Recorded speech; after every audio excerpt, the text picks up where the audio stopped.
Sobat Kairos yang dikasihi Tuhan Yesus Kristus, firman Tuhan bagi kita saat ini tertulis dari 2 Tesalonika 2 ayat 15. Demikian firman Tuhan.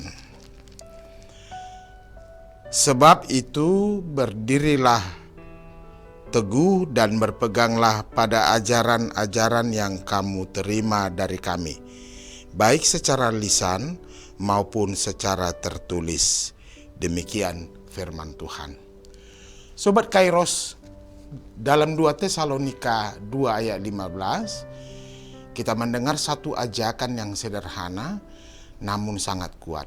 Sebab itu berdirilah teguh dan berpeganglah pada ajaran-ajaran yang telah kamu terima.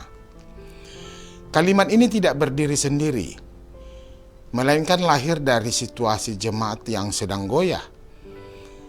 Jemaat Tesalonika saat itu sedang bingung.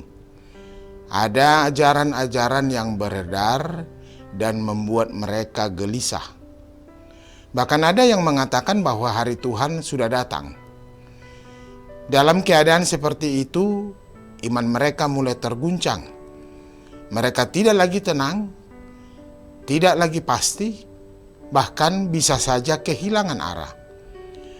Disitulah Paulus masuk, bukan dengan kemarahan, tetapi dengan peneguhan.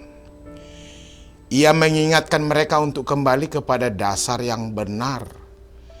Ia tidak menyuruh mereka mencari hal baru, tetapi justru kembali kepada apa yang sudah mereka terima sejak awal.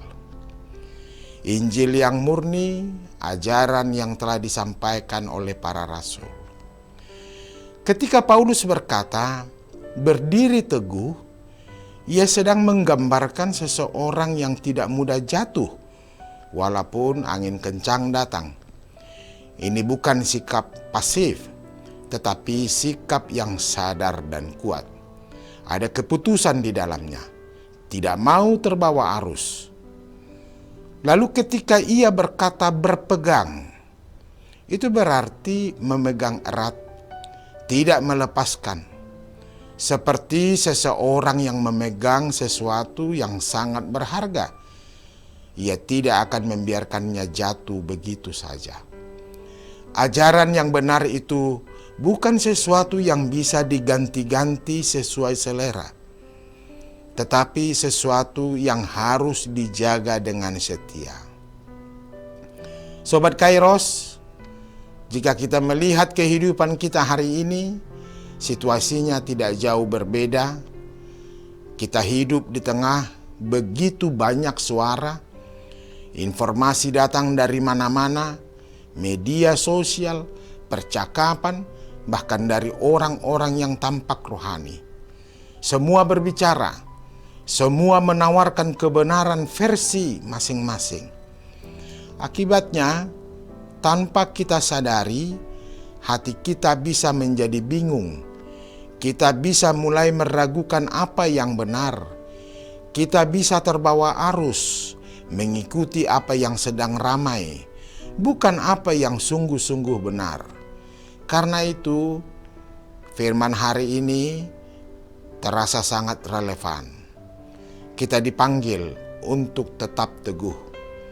Bukan berarti kita keras kepala, tetapi kita memiliki dasar yang jelas. Kita tahu kepada siapa kita percaya. Kita juga dipanggil untuk berpegang pada ajaran yang benar. Ini berarti kita tidak hanya mendengar firman Tuhan sekali lalu selesai, tetapi terus menghidupinya. Kita membaca, merenungkan, dan menjadikannya pedoman dalam setiap keputusan. Dalam hal-hal sederhana, ini terlihat nyata. Ketika kita diperhadapkan pada pilihan antara kejujuran dan keuntungan, kita memilih kebenaran. Ketika banyak orang melakukan hal yang salah, tetapi dianggap biasa, kita tetap setia pada firman Tuhan. Ketika hati kita mulai goyah, kita kembali mengingat apa yang telah Tuhan ajarkan kepada kita. Hidup seperti ini memang tidak selalu mudah. akan ada tekanan, akan ada godaan, bahkan mungkin ada penolakan. Tetapi justru disitulah iman kita diuji dan dikuatkan. Akhirnya firman ini mengajak kita untuk kembali bertanya dalam hati, apa yang selama ini kita pegang? Apakah kita berpegang pada kebenaran Tuhan atau hanya mengikuti arus dunia? Kiranya kita menjadi orang percaya yang tidak mudah goyah, tetapi tetap teguh, bukan karena kita kuat, tetapi karena kita berpegang pada kebenaran yang tidak pernah berubah. Amin. Selamat beraktivitas Sobat Kairos. Tuhan memberkati. Shalom.